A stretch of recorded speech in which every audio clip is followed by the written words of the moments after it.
Okay, so what I was saying is, so withholding tax is withheld for any professional services offered to you whose value is more than 1 million Uganda shillings. The total contract sum is more than 1 million Uganda shillings.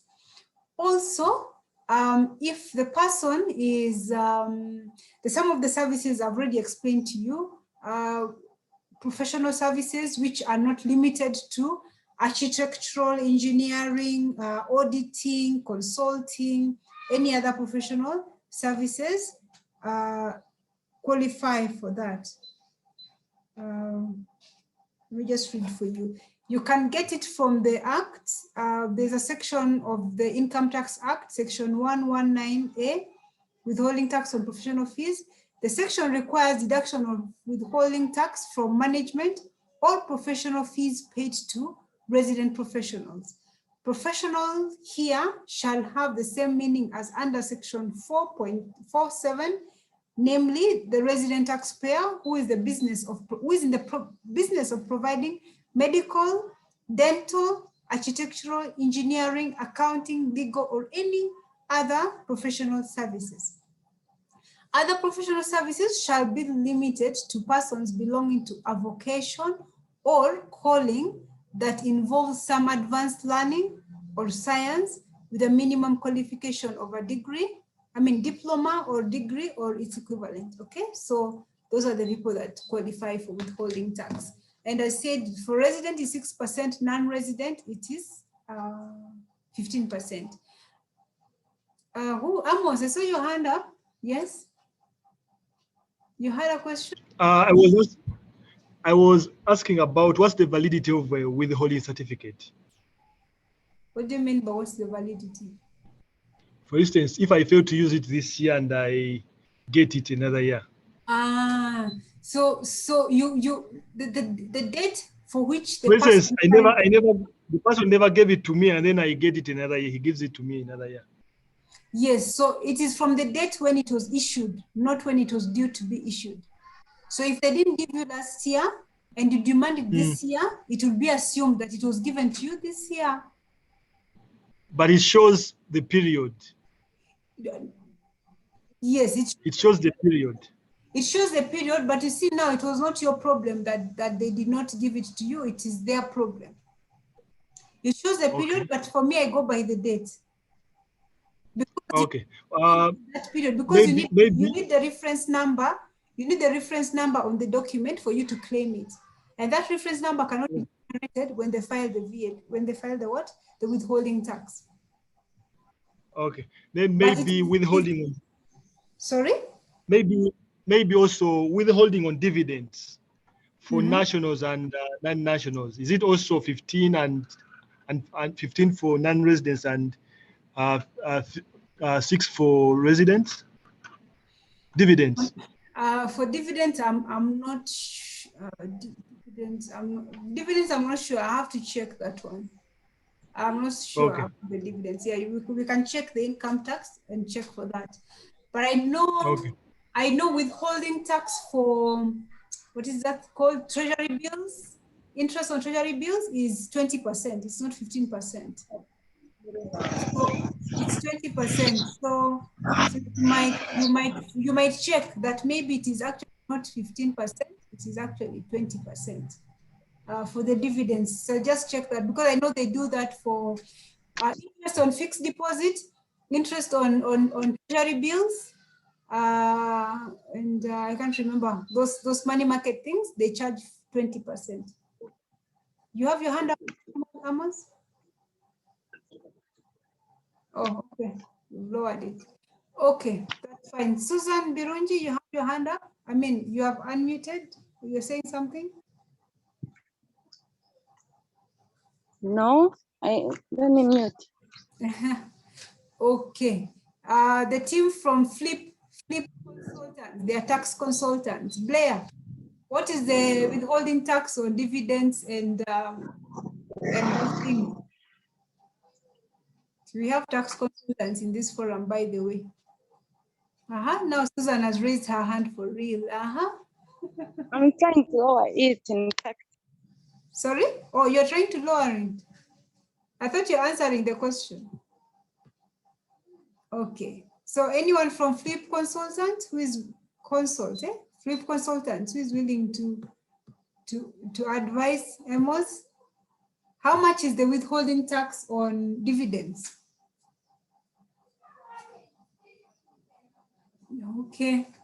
I think they are still checking. Actually, I've been using 15%, but most of my shareholders are foreigners. But I just wanted for the locals. Yeah. So if you're using the same ones that we use for professionals and stuff like that, then the locals is 6%. Non-resident is what is 15%. 15. But what I was asking you, confirm what does for dividends, because this one I was saying for professional services, not for dividends. And right now I can't go to the Income Tax Act to check that. Okay, yeah, but it'd be nice for you to check it out. The Income Tax Act is available on the URA portal under A to Z. You just get the Income Tax Act and then you search by withholding tax on dividends. You'll be able to confirm that. Maybe it's 15%. I don't know. Then there is NSSF. NSSF, some people think NSSF is a tax. Do you also think NSSF is a tax? Is NSSF a tax? No, NSSF is a contribution. NSSF is a contribution, it's not a tax. And if you see the heading of this slide, I didn't call it statutory taxes. I put it statutory obligations. It's a statutory obligation. And an employer who has staff on their payroll of 5 or more, therefore becomes eligible to register for NSSF. So which means therefore, immediately you become eligible for NSSF, your budget for your salaries therefore will have to increase, because the employer has to pay 10% of the basic salaries of their staff. Okay, so which means you have to increase your wage bill, or in rather your staff costs for salaries will go up by 10%, which is going to be your contribution as an employer. You, the employee, also have to contribute 5% from your basic salary, or basic salary plus plus allowances, and I'm going to show you in the payroll shortly. So that's your 5% contribution as an employee. The employer's 10% contribution makes 15% contribution. So this 15% contribution is remitted to NSSF, which is National Social Security Fund, by the 15th of every month. Actually, all those taxes, VAT, should be filed and remitted by the 15th of the month. Pay as you earn should be filed and remitted by the 15th. Withholding tax, NSSF as well, okay? So all those ones have to be filed by the 15th of the following month. Now, LST, local service tax, is different. It is not paid monthly, but it is filed quarterly or annually. It gives you two options of whether to file quarterly or file annually. Now, local service tax is paid to, who knows where local service tax is paid to? It's paid to KCCA. It's paid to KCCA.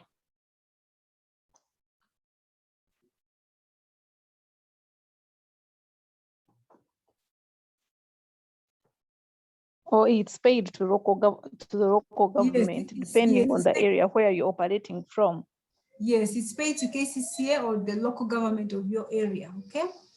And as the other taxes are centralized, thank you very much for that. The other taxes are centralized, like there's a central, like URA, there's a central place where it's done, NSSF and all that, but local service tax is, for lack of a better word, localized. So even if all of you are working in the same company, but the fact that you're living in different residential places will mean that the local service tax is split by your areas of residence. I think it is by the divisions. So Rubaga division, Nakawa division, Makinde division, whatever other divisions are there, you split your payment to all those divisions and the checks are written to their respective divisions. I don't know if they ended up consolidating it, but before they used to have to. So you have to prepare a schedule according to the areas of residence for your employees. Now the employees pay local service tax, and they say it is for garbage collections and amenities within your household, within your neighborhood where you're staying. But the business as well pays local service tax for where it is also staying. So normally what happens when you go to get your trading license, they also charge you local service tax for the business. So you pay your trading license and local service tax at the same time. And the rates for local service tax are available there at the KCCA portal. The minimum you pay is 5,000 per year. The maximum you pay is 100,000. So depending on what your salary is, the thresholds apply. The way pay-as-you-earn thresholds apply also for local service tax. The thresholds apply similarly. It's just that they are much lower, and it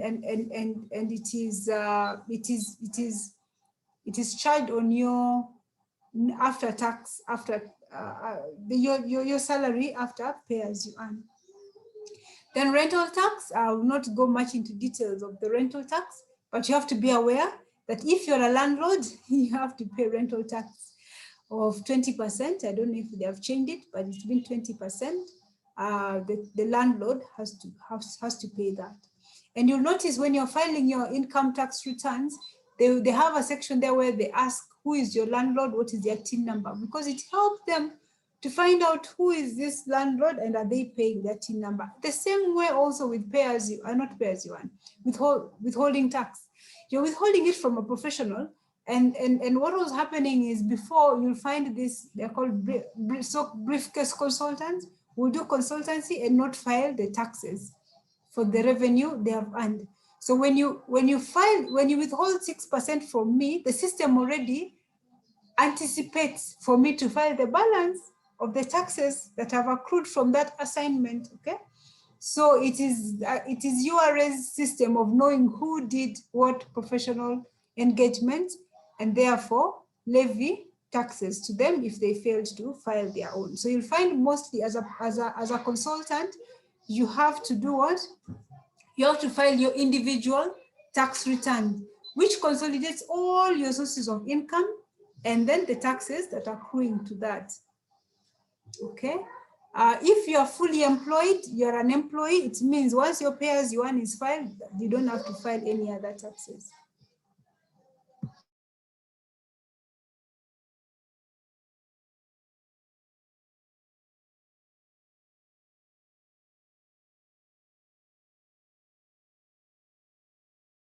Okay, then on the list there is export and import taxes. So every time you're exporting, you have to be aware of the taxes that accrue to what you're exporting. And when you're importing, also there are different taxes that accrue to whatever you're importing. So they have a schedule. They have a schedule of the different types of things and what their tax thresholds are. And you'll find when you're importing, you pay import taxes, you pay withholding tax, you pay VAT as well. So you have to be cognizant of all those taxes that you end up paying. And then there's the annual return. The annual return, of course, is not a tax, but it's a statutory obligation. Every year, you have to file an annual return to say because a company has directors or shareholders. So every year you have to file an annual return to say, are they still the same? Are the directors still the same, or the shareholders are still the same? Who are they? What's their shareholding amount and things like that? So you have to file that one so that in case, let's say someone left, a shareholder left, or their shareholding percentages have changed, you take note of that in the annual returns. Initially, so annual returns are filed with the Uganda Registration Services Bureau. And there was a time they were not very keen. They were not very, how do you say, strict, not keen. But the last 2 years, they became very, very serious with it and started penalizing people and actually threatening to close some businesses that have not filed their annual returns. The time they had actually published in the papers, was it last year but one? They publish in the papers all the companies that have not filed their annual returns. Okay, so those are a summary of statutory obligations. So now tax avoidance is allowed. Tax avoidance is akin to tax planning. Tax evasion is illegal. Okay? Tax evasion is illegal. And so below are some of the areas to consider in reducing your tax exposure. Okay, just a minute.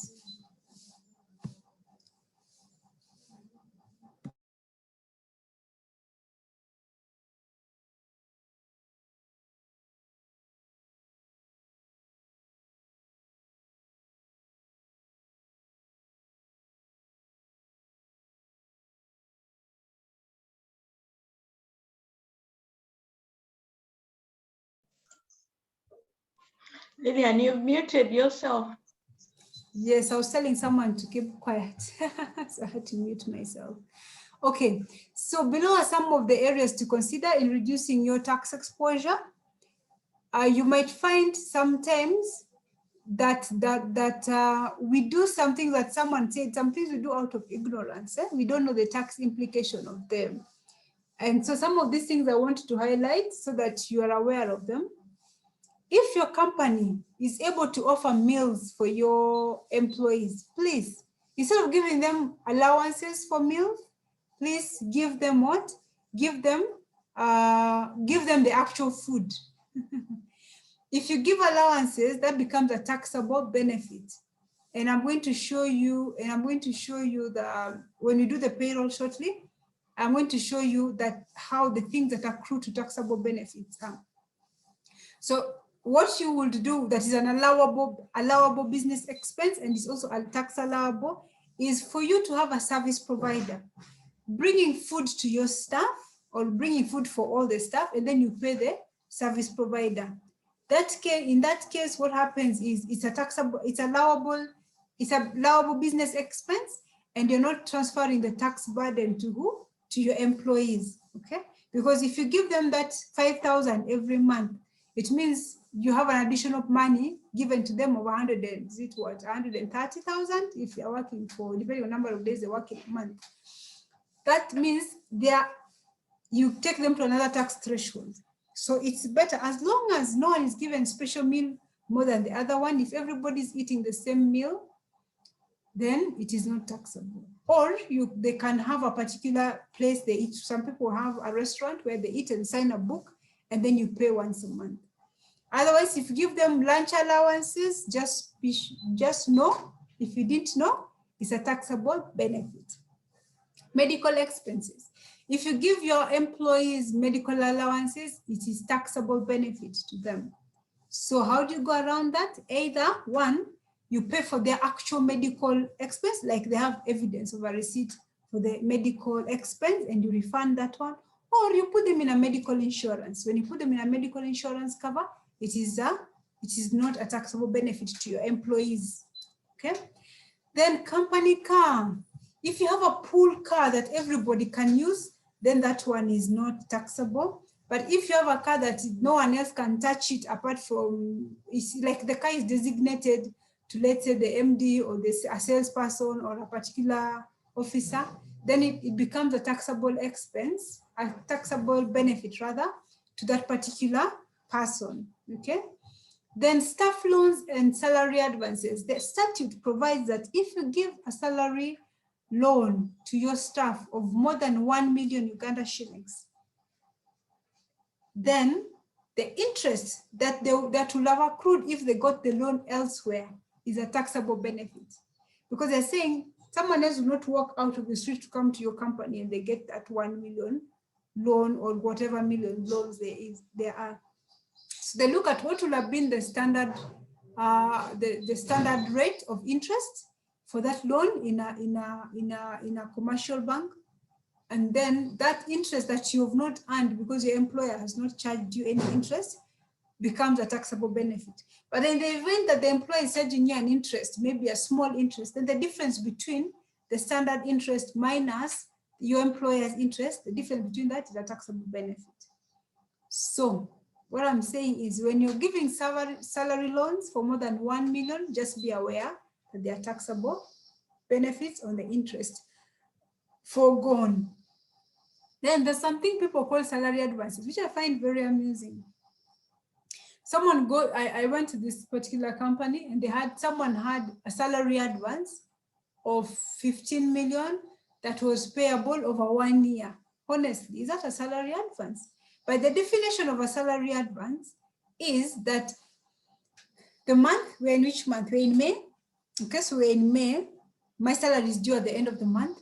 But before the end of the month, for some reason, I need an advance to help me meet some obligations or pressing issues. So when I get a salary advance, the understanding is that when the payroll for May is computed, that salary advance is going to be removed where? From the payroll, okay? That is the essence of a salary advance. But a salary advance that is payable over 1 year, I think that becomes a loan. But anyway, I'm just letting you know that in case URA comes to audit you, you might have an issue there. So just be aware of that. And of course, the amount that are involved there, you can't say a salary advance of 15 million, that is a lot of money. But yeah.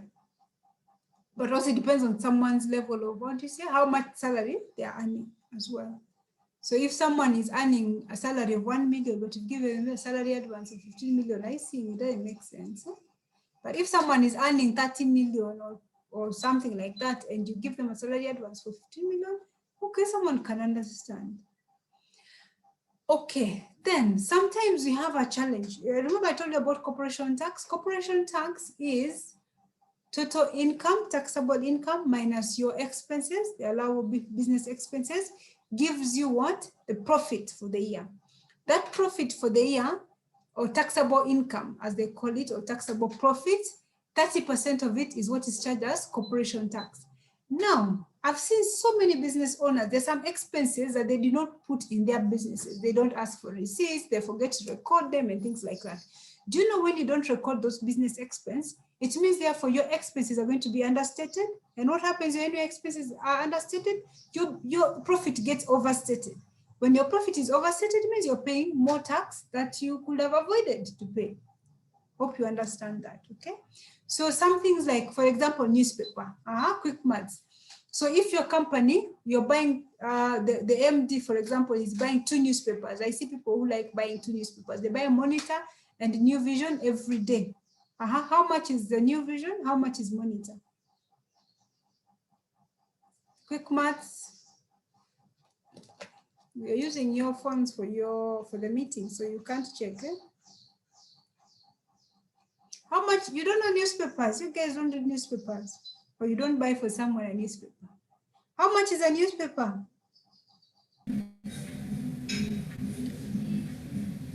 2,000 for New Vision.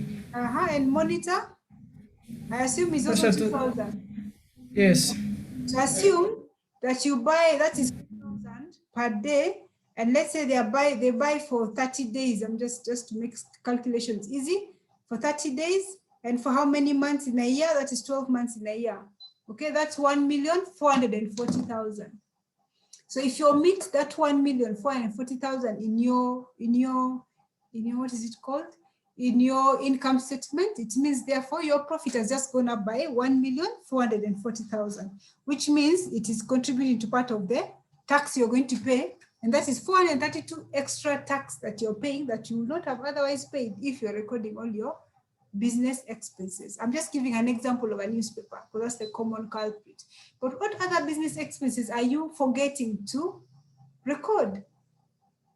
I was looking at someone's, because one of the things that I do as a CFO on call, if you call me to help with your books, I look at your financials and I look at them over a period of time or just for that, whichever particular year. And I look at the common expenses. So there's this particular business owner, I'm looking at her income statement and I'm seeing her total telephone or airtime telephone cost was only 130,000 for the whole year. And I'm like, what? You don't make any calls or anything like that? She says she makes calls, but you know, she never bothers to do what? To record that expense in the books of accounts. So already you can imagine if let's say she uses 100,000 a month.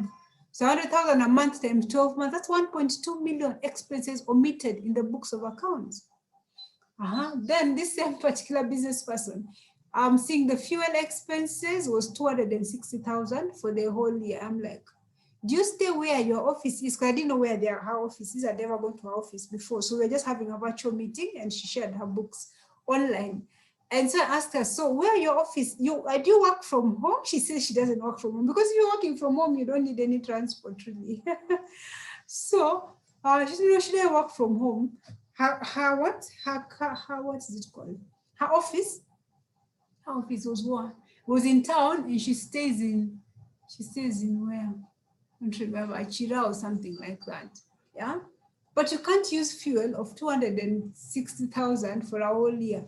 So I asked her, so what happens to your fuel expenses? Like, oh, okay, they don't take the receipts, they don't record the receipts, and all those different things. If it's a company car, of course, you have to record those receipts, those expenses. If it's a personal car, it is different. But I'm just giving you examples of unrecorded business expenses that actually affect our bottom lines and make us pay unnecessary taxes. Okay? Then, if you're a VAT registered company, then you have to transact with registered VAT registered company.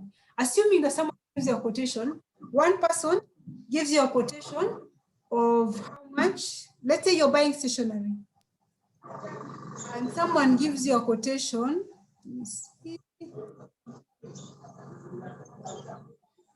someone gives you a quotation of 1 million, okay? Of 1 million, which is VAT inclusive. Another person gives you a quotation of,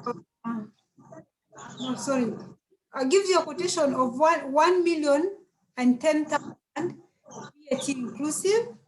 And another person gives you a quotation of 1 million VAT inclusive. Okay? Which of the two quotations is cheaper? I don't know if you've understood my question. Someone gives you a quotation. Now, you're not talking, but you're unmuted. So you get two quotations, okay? One of them is 1.1 million VAT inclusive, okay? The other quotation is 1 million VAT exclusive. Which of the two quotes is cheaper? 1.1. Why? Because it includes VAT of 18% there. That means, therefore, that what is your actual cost going to be? 1.1. Hey, my friend. You're saying it's VAT inclusive. So what is Yes. your stationery expense going to be? You get 100 over 118 times that amount. So what is your stationery expense going to be? You're using your phone for this meeting. Yes. Okay, fine. So someone who gives you a quote of 1.1, if you divide that by 1.18 to gross it down, to remove, rather to ungross it, to remove the VAT component, it means that your stationery expense is 932,000, because the 18% of that, of the difference between 110, 1.1 and the 932, that other one is what? Is VAT. This other person of 1 million, the whole of it is your stationery expense. And the same thing happens with, what is this thing called? Airtime, okay? If you're buying airtime from a kiosk and you're buying 100,000 every month airtime from a kiosk, you cannot claim VAT on that. But if you went to a registered company that gives you a VAT receipt, you can claim the VAT on that. I'm just giving an example of expenses that you might be paying the same amount of money for, but if one of them is VAT inclusive and the other one is not VAT inclusive, one is more expensive than the other one. Okay, so other tax mistakes to avoid.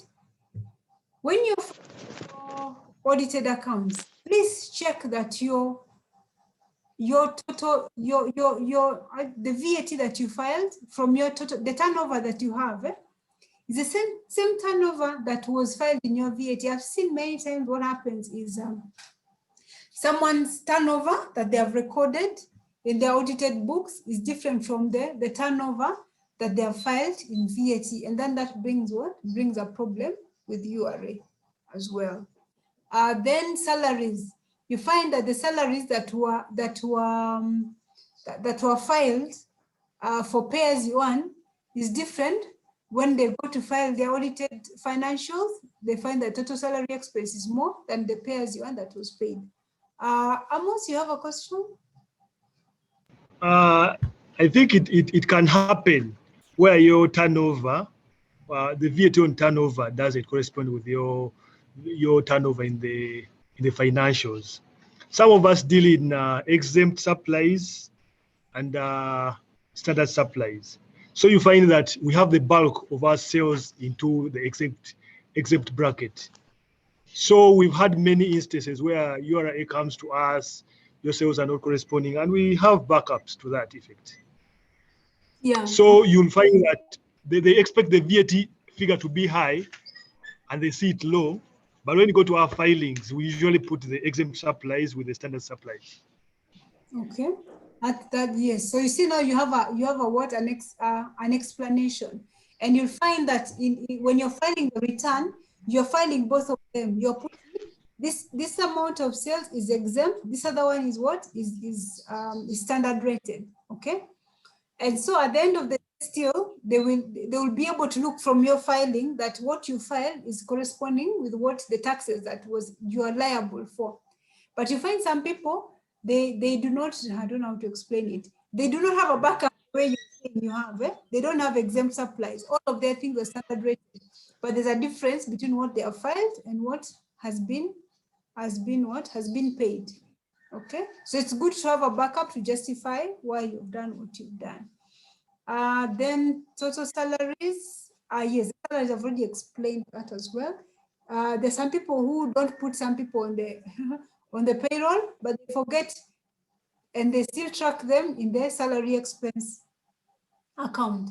So you have to know, are there people who are salaried earners and people who are casual laborers? No, casual laborer is someone who comes to do something and goes. So they've come to help you to offload your or stock or things. Yeah, casual laborers. The casual laborers, you should put their costs to the expense, what they were supporting you for. If it is in production, it should go there, like as a cost of goods sold or production costs. But you put them in your salaries expense account, yet you're not filing their pay as you earn, you'll end up having a mismatch at the end of the day, and it's going to give you problem. Then fuel claims for cars that are not in the fixed asset register. So you say, you're getting fuel receipts and you're claiming them, and then they're looking, you have fuel that you're consuming, but your company has no car. Because if your company is not, if the car is not in the fixed asset register, it means it doesn't belong where? To the company. So if the car doesn't belong to the company, why then are you claiming fuel for it? You can only do fuel for a company car or a car that is registered in the company's name. Amos, your hand is up again, or it is from the previous time? Okay, fine. So you have to be cognizant of that. If you want to claim not fuel, someone for using their personal car for company errands, there is what is called mileage. You can use a mileage formula so that you refund someone for mileage instead of giving them fuel. So the mileage will cater for the fuel expense and the wear and tear component of their cars, times a mileage rate, depending on what your company policy is, instead of having fuel for company cars that are not cars. Then non-compliance routines for returns. Now, I've told you pay as you earn, NSSF, VAT, withholding tax, they're all due by the 15th of the following month, not the 16th of the following month. When by the 15th, it means you can file any time between the 1st to the 15th, you should file. Don't wait for the 15th to file when everybody goes for the 15th and then the system blacks out and the system malfunctions, then you have a problem. Because remember, late filing of return, they charge you 200,000 penalty for late filing or 200,000 for non-filing. I hope you remember that. Something else that you also have to remember is when you do payment registration for those URA taxes, as much as the payment registration thing says this is valid for 21 days, it doesn't mean that you're going to take 21 days to pay your tax obligation. No, the 15th still doesn't change. Okay, because remember that payment registration slip is used for different types of taxes, not just for pay as you earn and NSF and all that stuff. I mean, pay as you earn and withholding tax and VAT. No, it's for all other different taxes, both domestic and customs taxes. Okay, that is a standard thing saying that this thing is valid for 21 days. So I went to a particular client I was doing CFO call for, and when URA gave them penalties to pay for late filing. So I asked them, but you guys, why do you file your returns late and why do you pay them late all the time? Then they said, okay, of course they had an excuse that the system malfunctions on the 15th, so they have to file on the 16th. I'm like, but why do you have to wait for the 15th to do the filing? Then the other thing is, once they get the payment registration, they wait for within the 21 days of it to expire. Okay, for them, the understanding was that the moment you have registered a payment, you have 21 days to pay it. No, your filing and payment are supposed to be by the 15th of the following month. I hope that one is clear for everybody on this call. And lastly, other tax mistakes to avoid is ignoring URA emails and assessments. If you get emails from URA, please, as much as you have other things full in your inbox, please read those URA emails. Because if you ignore them, if you ignore their emails and ignore their assessments, you're going to have a problem. Those people whose offices get locked up, you'll find that they were getting emails from URA, either they didn't attend to them or just ignored them. But also sometimes you get an assessment. If you get an assessment, you have to open the assessment to understand what is the basis of the assessment. Don't just pay an assessment because the assessment has come to you. The time they gave me an assessment for how much? 154 million. That I had to pay them taxes of 154 million. So I'm like, what? How? How do they pay taxes of 154 million? And so of course I pay my taxes, I file my taxes annually. And so I had to go to URA with my file. I have a personal file for my tax returns. I went there and sat. I'm like, okay, I got this assessment. I know this notification that you've assessed me 150 taxes. I don't understand where it is coming from. I've been filing my returns, blah, blah, blah. So what they say, what I discovered. So I think it's good that I didn't have the money, because someone who had the money would have just gone and paid the 154 million. I didn't have the 154 million. But still, I can't pay for what I don't understand. That's the other thing, not just because I didn't have the money. So we went through my ledger, and they discovered that I think they were transitioning or doing something with the ledgers. And in the process, they had not moved, because I've been having mixed income sources. I've had part-time employments. I have a business. I do consultancy. So it's like a mixed grill of different tax avenues. And so what had happened, they have brought my assessment, because when I my return at the end of the year, I filed a return saying, this is money from employment, this is money from consultancy, this is money from business, this is my total tax. And then I also did indicate the withholding taxes that have been withheld, the pay as you earn that have been paid by my employer, and the difference is now what I pay. So what was happening is they updated all my returns, okay? They put in the withholding taxes, because now those are, they do them personally, and they had done what? They had also put in the taxes that I had paid. But what they had forgotten, what had not been done, was one of my employers, remember the international NGO I was telling you that had been closed? So when I was working there, the accountant, I was not the accountant, I was just working the accounting department. What the accountant used to do, they will deduct pay as you earn, but they were not putting my TIN number, okay? So they'll deduct pay as you earn, and I hope you guys are learning. When you do the payroll, please put the people's TIN numbers, because if you don't put their TIN numbers, it doesn't go to their tax ledger. So this person was not putting my TIN number. For the 3 or so years that I worked there, I was not putting my TIN number in the what? In the, against the pay as you earn return. So which means I am putting that I earned the money, but there's no tax to offset it. So they asked me, so when we looked there, they were showing all those liabilities of the previous times. So then I told them, I gave them my employer's TIN, my former employer's TIN number. And then they looked and they saw actually they were deducting pay as you earn for me and they were filing. But the only mistake was they were not filing, they were not putting my TIN number against my name. So the money was just going into a pool, it was not coming to my ledger. And you know the inconvenience of going to URA a whole day, waiting, the lines are so long. You go to this person, they tell you go to this other person, go to this other person. I wasted a whole day for a mistake that, you know, it is their own mistake. But imagine if I did not have my records together. You see, if I did not have my records together, I could not have defended myself to remove an obligation of 54 million from my tax ledger. Anyway, I hope you've learned a lesson or two from there. I have many stories I can give you about taxes, but I want to show you how to compute a payroll.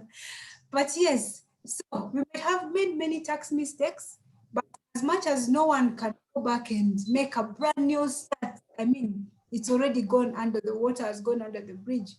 Or as the Swahili say, when the milk has poured, you can't, how do you say, put it back in the cup. So anyone can start from now and make a brand new ending. And with that, I am going to stop sharing this slide and I open a payroll for me to show how to do the payroll computation and pay as you earn, because we did not discuss pay as you earn. But as I do that, if you have a question, kindly, you can ask any question that you have as I put up the payroll up. Anyone with a question? Or anyone wants a book on my tax tales? I have tax tales. Hey, you guys have no questions, okay.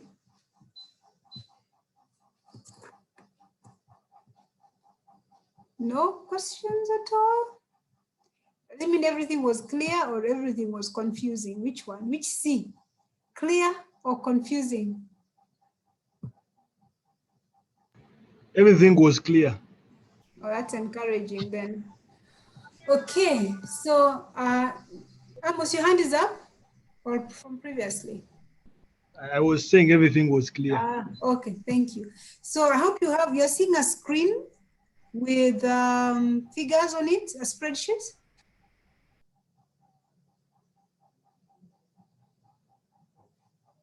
Okay, Amos, are you seeing this? What are you seeing on your screen? Yes, we can see it. I see the Okay. screen. That's good, thank you. Now, as much as I said, I'm not going to take you through filing returns and everything, but I found it important to take you through calculating the payroll because I've seen many businesses have a challenge with that and not everyone can afford a HR software for calculating payrolls. But I just want to show you can use a spreadsheet, yeah, and still calculate your payrolls. And I'm going to email you this spreadsheet as well, okay? So taxes, we said, if you don't want to pay any taxes, make sure that your monthly income is not more than 235,000 Uganda shillings. These are Uganda shillings, because when it is below 235,000 Uganda shillings, the tax you have to pay is how much? 0%, which means nil, no tax at all. Okay, but I don't know if you're going to be happily ever after on that pay scale. But then the moment your pay scale straddles above, goes above 235,000 to 335,000, you pay 10% of the difference between that. So what happens is you do 335,000 minus 235,000. The difference between the two of them is 100,000. So you apply 10% on the 100,000, you get what? 10,000. So if your salary is 335,000, the tax you're paying is only 10,000. But assuming you are, of course, more ambitious and your salary is 335,000 to 410,000, the difference between the two thresholds is 75,000. 20% of the 75,000 is 15,000. Okay. So which means if your salary is 410,000, the tax you have to pay is what? The 10,000 of the previous threshold plus the 15,000 in this other threshold. So what you're paying for taxes is 25,000 for pay as you earn. But assuming that your salary is 1 million, okay? Assuming your salary is 1 million, anything above 410,000, you get that upper limit minus 410,000, whatever the difference between the two of them, apply 30%, and you get 177,000 if the salary is 1 million. So therefore, the tax you have to pay, the lower threshold of 10,000 plus the next threshold of 15,000 plus what you have now got now 177. So the total tax you're paying is how much? 202,000 shillings. Okay. Which amount do you want us to calculate of pay as you want? You want to know, and we do that. Give me a figure. I've given you up to 1 million. So which other figure? 20 million. 20 million. Give me something less than 10 million for now. For a reason. Just give me 2.5. Okay, 2.5. Okay, 2.5. I want you guys to have a go at calculating that. If my salary was 2.5 million, how much pay as you want should I pay using the same formula, the same logic? That's an exercise for you guys now. Okay? Who can go at it? And let me give you a clue. The easiest thing to do is do the 2.5 minus 410,000. The difference you get, multiply by 30%. After that, add 25,000. It will give you the answer. Okay? The high threshold is the highest threshold. In this case, the salary is 2.5. Do 2.5 minus 410, multiply by 30%, whatever the difference you've got there, multiply by 30%. That amount you've gotten, add 25,000 of the low threshold. That gives you the pay as you want for the person earning 5 million. You got an answer? 652,000. Okay, someone almost has 652,000. Someone else? I need another person's answer.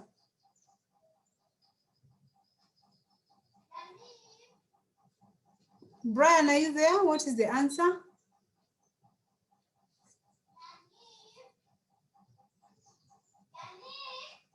No one else is calculating.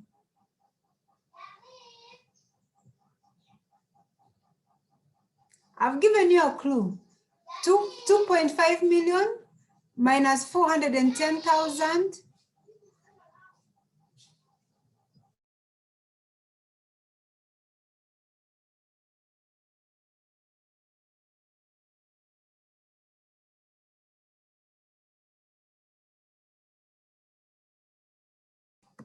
Hey, no one else has calculated, or the calculators have jumped.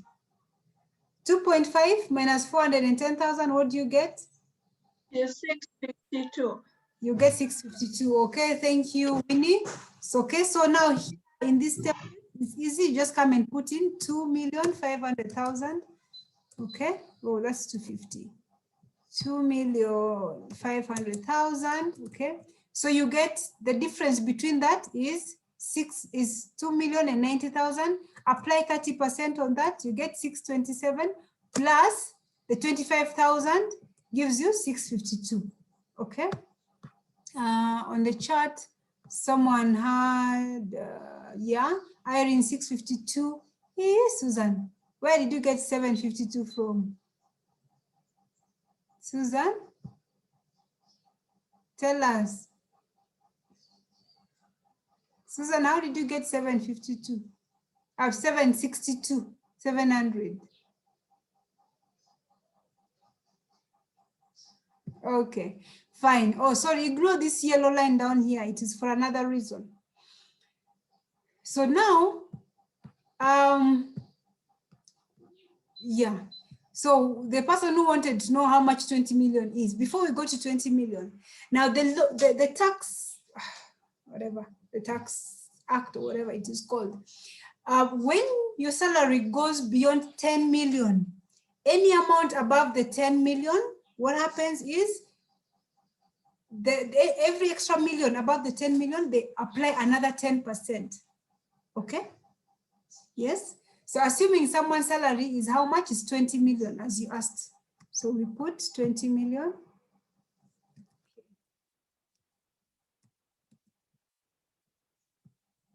This person's salary is 20 million. So 20 million, it means the difference in the threshold there is 19,590,000. Apply 30% is 5 million and 87. So before that other tax was introduced, they would have paid only 5,900,000.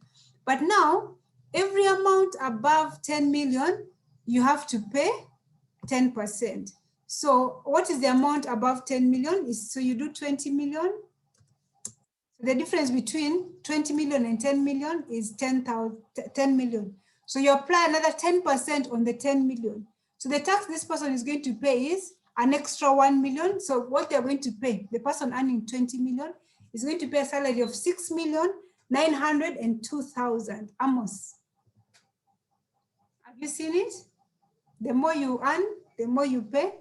I've seen it. Yes, that is another person's whole salary, a number of people's salary. Okay, any other figure we want to calculate, or I show you now the payroll? Any other salary you want to calculate, or you've understood and you can calculate your payrolls with that? You've understood the logic? Understood. Okay. Let me see. May I have a question? Yes. Who is me? Daphne has a question. Uh-huh. I was asking, any amount above 410, you have to be lessing that 410. Yes, yes. Okay. So if someone if someone gives you a job offer and they're telling you, I'm giving you this job and your salary is going to be 3 million. It's easy for you to do a quick math. You just do 3 million minus 410, whatever difference you get there, apply 30%, then add 25,000. It tells you how much you're going to pay. You understand? Okay. Yes, please. Because as long as you're above 410, it means these two thresholds are standard, this 25, because you're already above 410. So you have to always add them. So all you're seeking to know is what is this difference between my salary, the highest up, my salary minus the highest threshold. If you're less, of course, if it's less than 20 million, less than 10 million, it gives you the amount here and you multiply by the 10%, by the 30%, it gives you the figure here, which you add this other two. That's how you calculate it. Is this clear now, Daphne? It's clear, it's clear. Okay, that's good. So this sheet also has a payroll as well. So I've done a payroll, basic payroll. Okay, for XYZ company, you can use this template. Actually, you put your company name there, the payroll month, you put which month it is, and then you put here the name of the employees and all that. So assuming that you have all these employees, the first one is earning 1 million going down, whichever. Now, what you've noticed, if you see that column, other payments, bonuses, airtime, overtime, lunch allowances, any allowances apart from per diem. Per diem is the only allowance that is not taxable. But other payments that are not part of your basic salary are supposed to be brought into the payroll, okay? That's what I was telling you. Instead of giving people lunch allowances, give them the food. If you give them lunch allowances, medical allowances, you have to bring them. You pay them for overtime, you pay them a bonus. Instead of giving them a bonus of 100K, you can buy them a cake. I'm just giving an example. But if you give them cash, any cash benefits have to be brought into the payroll, okay? So you have to add those ones. Then if there's a car benefit, you put the value of that. There's a formula in the Income Tax Act, which considers the value of the car and the number of days of usage in a year, okay? That is a factor of how much is going to be a taxable benefit for the person who has the car. Some companies give people housing benefits. So they give you a house, and so you calculate that in case the company is paying for the house, or you're the one paying for the house and you have a housing benefit, the difference between what the company is paying and what your housing benefit allowance is becomes your benefit. Yes, the amount that the company is giving you as a benefit is put there, and it is calculated tax on that as well. So all that becomes your total, gross taxable pay. You see, your basic pay plus all the allowances plus your car benefit from your housing benefit become gross taxable pay. On your gross taxable pay, you pay NSSF. NSSF is only paid, I hope you see where the things are. NSSF is only deducted on the basic salary plus cash benefits. It doesn't include the benefits in kind. BIK means benefits in kind. Okay, so NSSF is not charged on benefits in kind, but pay-as-you-earn is charged on everything. Both cash benefits and benefits in kind, everything together becomes gross taxable pay. Now, if someone had an advance, you add there the advance to deduct the advance, had a loan deductions also that, then all that gives you the net pay. So you see the person who has a salary of 1 million, their net pay after deducting NSSF and pay-as-you-earn is 748,000. So you can use this template if you want to calculate payroll for your staff or for your company. And from this one, you can actually do a pay slip. Okay, so what I've done here, I've done pay slip for employee number 1, and it is mapped onto the payroll. So all you have to do is whenever you update the payroll, the pay slip gets updated automatically. And so you see how the pay slip looks. It has 2 columns. It is on an A4 size of sheet. So you print an A4 having 2 pay slips in one A4, and you can cut in the middle.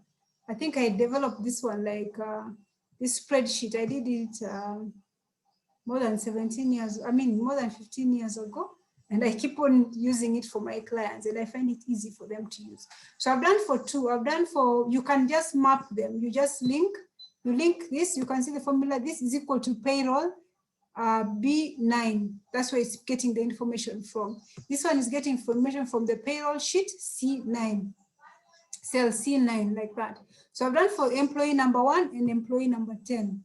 So you can be able to map the ones in between, and you do the pay slips if you want to give pay slips to your employees. Then there's bank transfers. If from the payroll you send the list to the bank to do the transfer, then it's easy for you to just print the list from the payroll. You include everyone in the payroll, and you take to the bank for them to do what? To do the payment of the salaries. If you want to track salary advances, also you have a way of tracking the salary advances. I'm going to give you this whole spreadsheet, and then you can decide what you need, what you don't need. You leave it. Okay, that's it on pay-as-you-earn and payroll. Any questions on that? Any questions so far? Okay, so there being no questions, there being no question,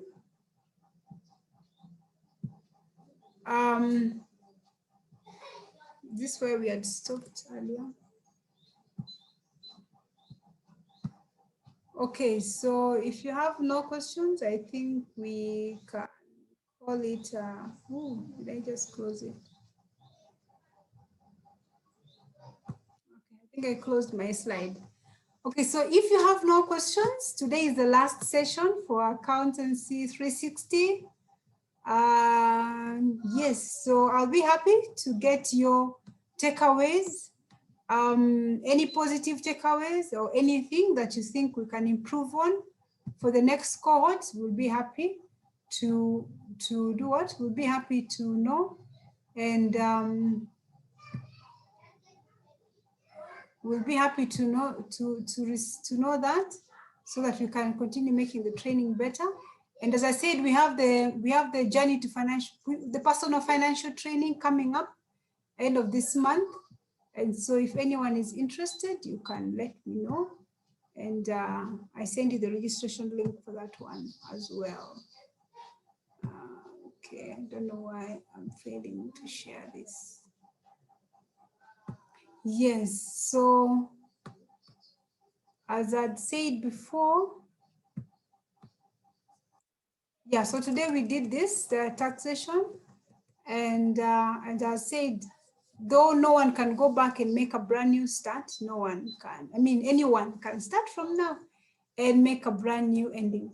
So whichever place you can need to start, either on the remote session 1 on personal finances, or being an indispensable accountant, what can you improve? What are you going to improve?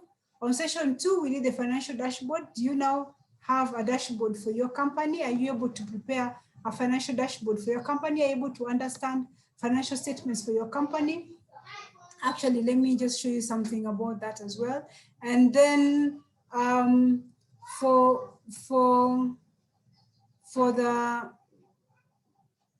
the third session, we did the health check.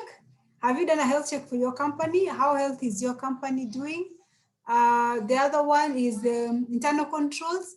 Did you have a look at the internal control that you need to improve on in your organization? Then the other one was what?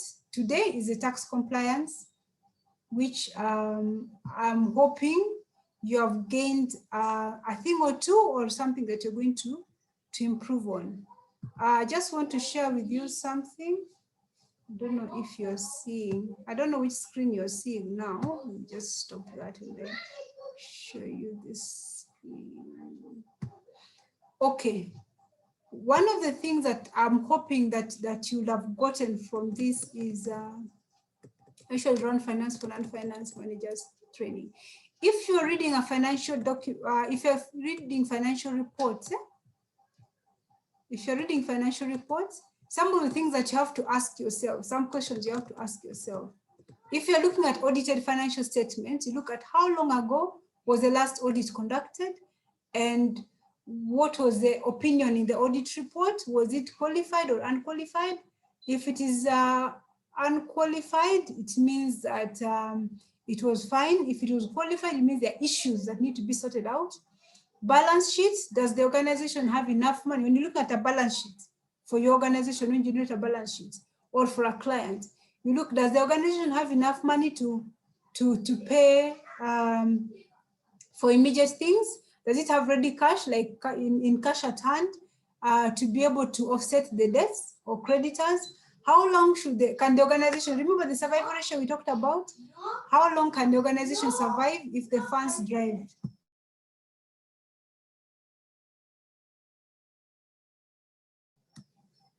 If you look at the income statement, is the income and expenditure broadly in balance? You look at the net income and expenditure, because you can find sometimes you have a particular, let's say I have training. I look at my training revenue and I compare with my training expense. Are they correlated or there's something out of proportion with the two of them? Number 6, you can look at the significance in increase or decrease in activity from previous year or previous periods comparison and check why is there that significance change. Also look at the direct expenses and admin costs and see are they okay. Number 8, I think is only relevant for NGOs. I do a lot of trainings for NGOs. That's why it's there. Budget. If you're doing budgeting, are you checking if how your activities go compared to the plan? You know, just check your budget against what your actual is supposed to be. On your cash flow forecast, you check, is there enough money to cover you for the next 3 to 6 months, okay? And generally, look at the organizational, how do you call, performance, and see, are you happy with how you are performing vis-a-vis how you're supposed to perform? Okay, so that marks the end of our session today and the Accountancy 360. So we'll get a takeaway from each person, both positive and negative. I'd like if there are areas of improvement so that we can improve on them. Okay. Brian, you have your hand up. Yes, good afternoon, everyone. Unfortunately, I've been not following so much because I've been up and down today. So that's what I wanted to tell you, because I've been calling my name and I was not responding. That is the reason why. Okay, Brian. Anyone with feedback on how has the sessions helped you? Have you benefited from them? Or are there things that you wish we would have covered? I'll go according to my screen. Amos? Good afternoon, everyone. Mine, the training was okay, came in handy because I've gained a great deal of okay, the scope was good enough. So I'm going to carry along the knowledge I've gained in terms of the financial dashboard, improving our internal controls, budgeting and forecasting for the company, and then taxation and compliance issues. It has been a great deal of training, and I hope to maybe widen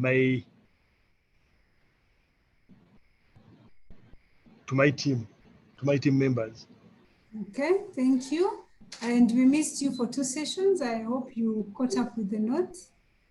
It was one session. Yeah, it was 1. Why do I think it was 2? Kennedy, wasn't he not there for 2 sessions? Today, Kennedy is not there. Oh, he dropped off.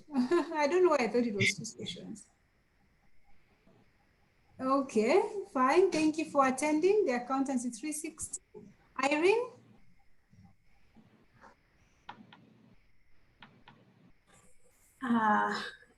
Good afternoon, Lilian. The training has been so good to me, and it has been encouraging and has improved on my career, mostly on the financial dashboard. It has helped me a lot to know my survival ratio. Thank you so much. I pray that you're going to apply the knowledge. Thank you. Blair? The training was so helpful, and it has helped me to know where I'm supposed to read more, because now I've seen on withholding tax the amount, or like the interest on dividends. I was also gotten up because I was not aware about the rates. Now I have to read through also that one. Also, the training also helped me to know the compliance part a bit on provision tax, when it is supposed to be paid. Because I knew the period when it's supposed to be fired, but paying it. Because even you didn't talk about on individual, because you talk only on what? On non-individual, because it's the one that is normally fired half a month, okay, half a year, 6 months when you amend it. But when it's for individual, it's supposed to be filed like 4 times. Yes. And also I need to know how the payment is it supposed to be paid within that like 4 times or so, or paid like I also need more clarity on it. Okay, the payment is not supposed to be paid those quarterly installments, but also because because this training is for businesses, I don't talk about taxes for individuals because it's not in training for individuals. Yes. But the individuals who are the individuals who are training, like they have companies, like most example, like they have business names, they are trading as like they have a petrol station, but they are trading the petrol station buying, they are trading as well. They have the owner is who's having a tin is an individual, but is trading as they have their business name in short. Okay, I understand. I'm just saying that the target mostly have have been for companies. But yes, I'll include that in the next training. So apart from taxation, we had other sessions other than taxation, but okay. So we are evaluating the whole 360, not just for taxation today only. Okay, Amy.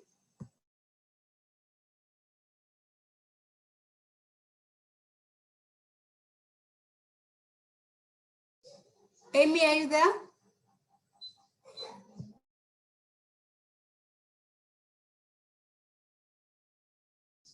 Amy Jane. Okay.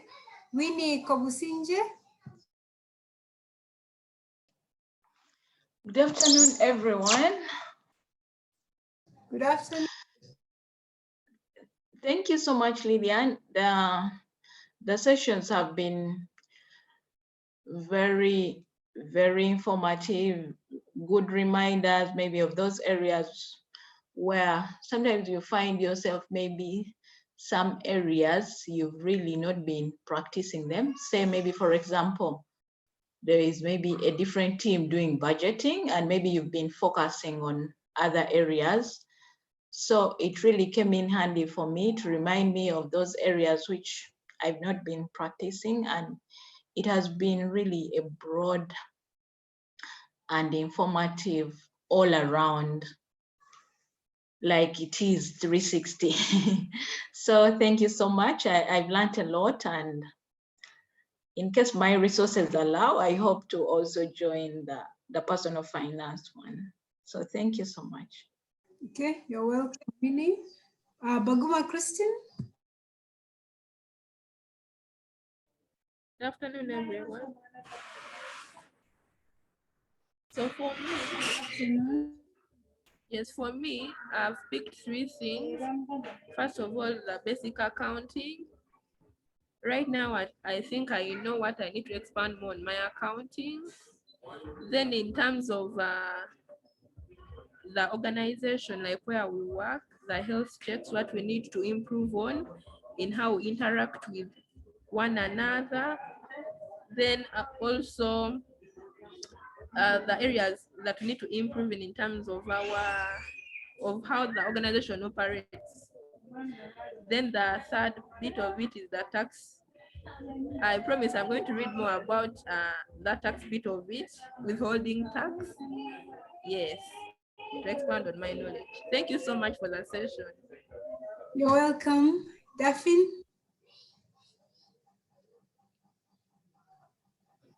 Good afternoon, everyone. It has been a good training. It has been quite interesting, as I may say. It has ended so fast. For the things which I've learned, or for the things which I have really picked, there are very many right away from day one, but I got so much interested the day when we computed survival ratio. So it was really an eye opener. So we went ahead on health check. When we did for our company, I saw very many areas where we need to improve, and I know I'm going to share with my colleagues and even my boss as well. Internal controls, they were simple, they were clear and direct to the point, which I cannot forget. Then lastly, pay computation, it was so interesting because whenever I wanted to compute, I could always run to URA page, download that thing, then I put the figures, then it brings it automatically. But now, since I have known the formula, it is so clear, and I think I'm not going to forget. Thank you for very much. I have really, really appreciated. I wish even my boss could pay for more and more sessions. Thank you very much. Okay, thank you very much. Thank you. Kichonsho Winifred. Hi, everyone. Thanks so much, Lilian, for the sessions. They were educating. I've learned very many things, but of which, of course, I'll give you a few of them. About managing finance, we had a problem of budgeting. Like we would spend like 1 million on fuel this month, then next month, 4 million. So the budget wasn't constant. So I'll make sure we plan for all the expenses so that they fit within particular budgets. Then about managing finance, I'll also improve on good working relations with our staff so that what we do is what our juniors do. Then about control tools. We are going to work on safeguarding our assets, whereby we are going to do labeling. Our computers are not labeled. some equipment. So we have to make sure that our register is up to date. The numbers in the register are corresponding with the number of assets that we have. Then about today's session, like there are some mistakes I didn't know, like one of them was fuel claims with no motor vehicle in the fixed assets ledger. Like, because I knew we have some generators and we are fueling them. So I thought also generators are considered, but at least from today I've learned that we are supposed to be having fuel in our register. Thanks so much, Lilian. For that one, for the generator, because because if you're having fuel expense for the generator and for the motor vehicle, let me just clarify. For the fuel, you'll have, I'm assuming in your chart of accounts, remember we talked about your chart of accounts, you'll have under motor vehicle running expenses, you have fuel, repairs, and things like that. So that's where that fuel is going to fall. And so that fuel should correspond that the vehicle is in the fixed asset register. But for the generator, that one is not a motor vehicle running expense. That one is under utilities. Okay. Okay. Okay. Utilities is where you have your water, your electricity, and your expenses. You get what I'm saying? Eh? Okay. Yes. Classification of the expense is different. Thank you for bringing that up. Okay. Thank you. And Rina? Good afternoon once again. I feel that the sessions have been very informative, and there's a lot of points for take home for me from this session, from the entire session as it has been. One of the things that I would like to talk about that stands out is in the very first session, it was highlighted that the profession is ever changing, and therefore there is need for us to keep updating our skills and adapt in order to remain relevant. So for me, that's one of the things that has stood out for me, and I really intend to put a lot of these things into practice that we've been taught so far, and all the things that you've highlighted. I'm also very appreciative of the fact that you've been sharing with us the notes. So I intend to actually go back to these as reference points in order to make myself more useful in terms of the profession-wise. And also I'm appreciative of the fact that there are lessons that we've learned that we can apply to our personal lives as well. Yes, thank you. Thank you. So you grow holistically, both in your profession and also in your personal life. That's good. Yes. Yes, Susan?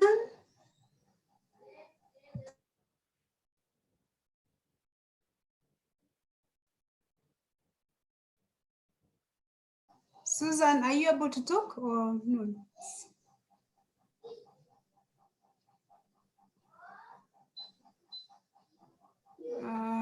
She's not. Susan, can you hear me? Okay. Amy, Jane, are you back? Can you hear me? I'd called you earlier, but you didn't respond. Yeah, apologies for that. That session has been, these classes have been very, very helpful for me as a business owner, just to, I've realized, you know, there's a lot of basics that we hadn't put in place. So that's something that I'm taking steps to rectify so that we can get to a clear position in terms of keeping records and also being more aligned with what like the obligations that we have to fulfill and tax-wise, because we've not been really doing that. So there's a lot for me to clean up, and the way that you put the knowledge forward is easy to understand. So thank you very much. Okay, thank you very much for attending, Amy. Brian, anything you have to say apart from not being able to to attend today's session, but we are talking about the whole 360. Did you benefit anything? Yes, Madam Lilian. The session has been very good and it has helped me gain and acquire more skills, especially when it comes to putting all the concepts and accounting procedures into practice. As you've been explaining to us, has been showing us, has been giving us experiences and the repercussions which might come out of not doing what we are supposed to do. For example, reconciliations, keeping proper books of accounts within the organization, maintaining all the internal controls, and paying the taxes. Very many things I have acquired, just to mention but a few. So the session has helped me, and I think whatever I picked, I'm going to make sure that I practice it on a daily basis, such that I push the company I'm working in to another level. Yes. Thank you, Brian, and thank you everybody for attending. Some people's faces I can't remember because you've been having your your videos off, but I hope to meet you one day somewhere. And I'm going to, the certificates are going to be delivered to you once they are ready. We're going to work on the certificates for each of the attendees, certificates of participation, and it will be delivered to your, I was going to say to your doorsteps, but wherever your workplaces are. So the delivering company will call you and ask you where you want it delivered, and it will be delivered to you within this month. Okay, so if there are no other questions, I wish you all the best, and I pray that you become the accountants of the future. And just for your information, we have an Accountancy 360 WhatsApp group, which I add all the alumni from there. That group, when I do blog, when I do contents or I write about something, I post in the group, because the Accountancy 360 is beyond the 10 hours that we have together. It's a mentorship program. So I keep on posting there anything that I think is beneficial for you. But also I have many of my clients who are looking for accountants or finance managers or account assistants, and I post those offers in the group as well. So when you're in the group, you look out for that, look out for content, look out for peer learning, look out for job offers. But also when you're working, and let's say you forgot something or you have a challenge, a tax challenge, an accounting challenge, something challenge, post in the group. There are about 80 people in the group there. All of them went through the Accountancy 360. So everyone in the group has gone through these sessions, which means they know the content and they can always remind you. So be willing to share any challenges you have there. If you can't remember something, you can ask your members. If you have no one in your office to talk to about a particular entry, maybe you're confused with a double entry or something like that, post in the group and they'll attend to you. So there's peer learning there and there's mentorship in the group as well. So I'm going to put you in the group today. I don't know if I have your, send me your WhatsApp numbers. My WhatsApp number is this one. You know what's my post to everybody. Please send me your WhatsApp, send me a WhatsApp, then I'll add you in the group. My WhatsApp number is 0782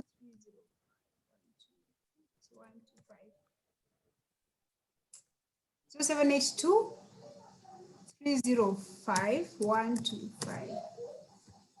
Do I forget my own number? Yes, so you can send me a WhatsApp. You send me a WhatsApp and I'll put you in the group, because I have some of your numbers, but I don't have everybody's number. 305 125. I'm assuming that's my number. Brian, is that my number? 0786 305 125. I have so many numbers in my head, so I mix them up. Okay, good people. Have a nice weekend, and I'll meet you online in the WhatsApp group. God bless. Thanks, Lilian. Nice weekend. Thank you, Nice Lilian, for weekend. the session. Nice weekend to you too. Nice weekend.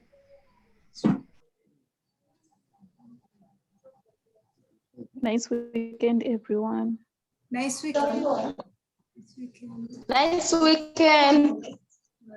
Nice weekend.